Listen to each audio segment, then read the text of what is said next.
Welcome to another Design by Peck video.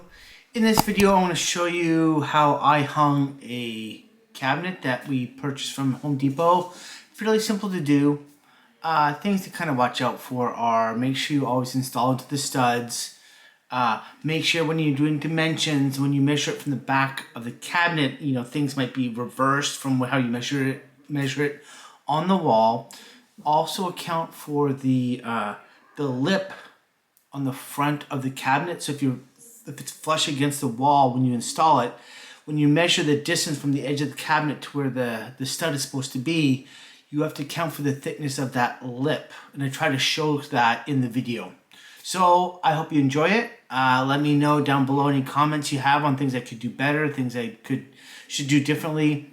And also please like and subscribe on my videos so I will make more. Thank you so much.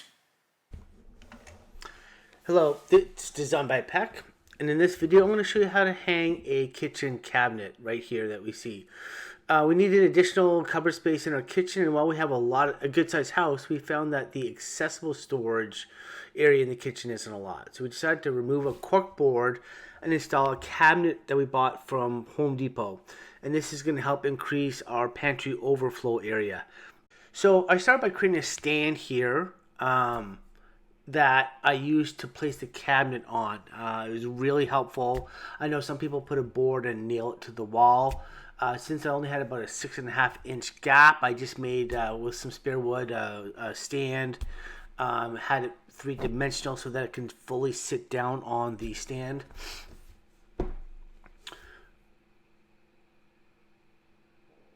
I initially placed the cabinet kind of centered where the corkboard used to be, but at the end of the day it didn't seem right. It seemed to be off center. First of all, the corkboard was not centered to that space on the wall, and then second, we wanted to have the gap between the two front doors to be in line from the cabinet that I'm installing with the cabinet down below. So I kind of moved it over to make it in line. And I'll show you that in a second. So right now, I'm marking the studs on the wall. So when you're installing your cabinets and you're hanging them on a wall, you always need to make sure that you hang them from a stud. Also, I'm choosing to have 3 screw placements vertically on the cabinet through the stud. I know some people sometimes might use 2. I decided to use 3 just to be safe. Here I am just kind of checking the gap between the studs. They didn't seem to be standard 16-inch width, which it was less than that, so I guess that's fine. Our house seems to have a lot of non-standard things in it, so it's just like an interesting FYI for myself. So now I'm measuring the distance from the edge of the cabinet to the center of the stud so that I can mark it on the back of the cabinet. So I can pre-drill the holes into the cabinet so I know I'm going to hit and screw into the center of the stud. So I'm just measuring it and marking it down on my pad. I know some people, when they put in that support board to place the cabinet on, they install it into the stud so they know they've hit the stud in the right spot. I don't have that, so for myself, just to be certain, I did a small little drill into the wall to make sure that those were indeed the stud locations that they were, and I knew that. It's just a habit that I do. So also, the screws and the stud on the far left of the cabinet, it was a tight squeeze whether I could actually get it into the stud.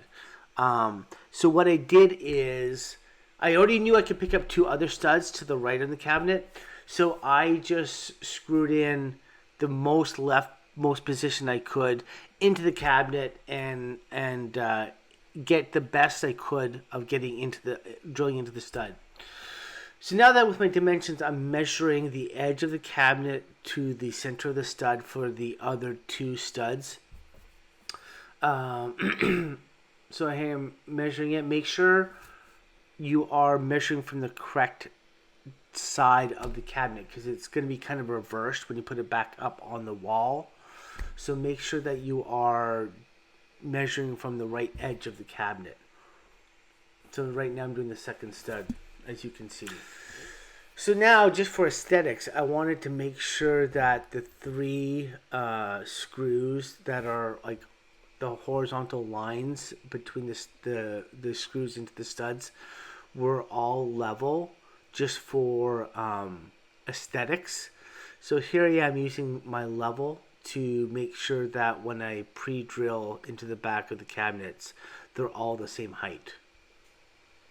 So here I am now with all the markings done for horizontally and vertically where the studs are.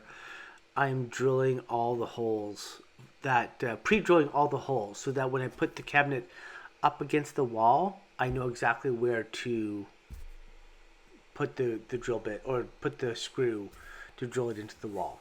So here I am putting it up there, lining it up with my pencil marking left and right. But now I also want to make sure that it's level. So I would have thought it's level because I know my support piece that I created was level, or was, I did it on the table saw, but it was off. It was off, tilted left to right. This vertical dimension right here was fine.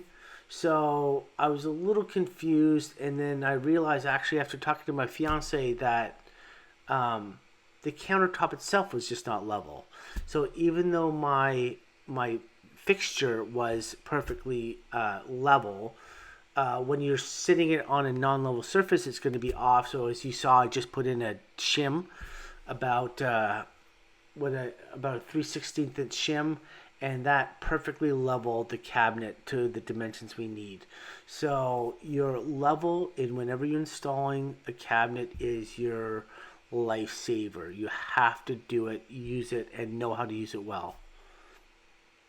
So now that I've got everything leveled, I'm about to screw it in. I'm using these cabinet screws here. I asked for recommendations at Home Depot. They pointed me right to these. These seem to work perfect. And so here I am now drilling into the pre-drilled holes into the back of the cabinet. Sorry for the poor camera angle.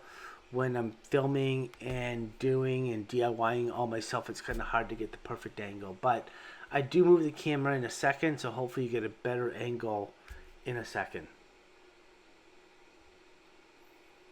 After I drilled the first hole, as you see, I did want to double check the how straight vertically it was with the level, and it seemed to be perfect.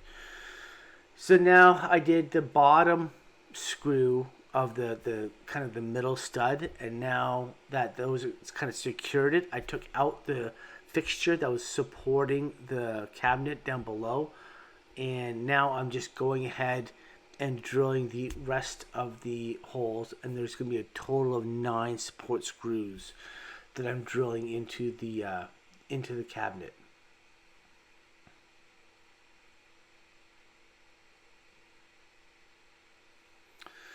In this case, as you can tell, so it turned out perfect. It's unfinished, but we did that on purpose. We wanted to get this installed right away so that we could use it, and we're going to paint it in place. Here you can see the screws, the 9 screws. The studs are not evenly spaced, but it is what it is. You have to install the screws wherever the studs are, and there we are. There is the double check the level. That looks perfect from there. So the quick camera change, and that looks perfect right there as well. And I double check on the second half or the other side of the cabinet, and again it looks really, really good.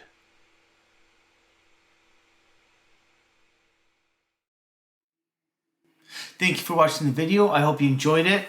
Let me know in the comments below if you enjoyed the video, things you want to see, or things I could have done better. And I appreciate you watching it. Please like and subscribe to my video, and I will continue to make more content in the future. And I will see you at my next video. Thanks. Bye.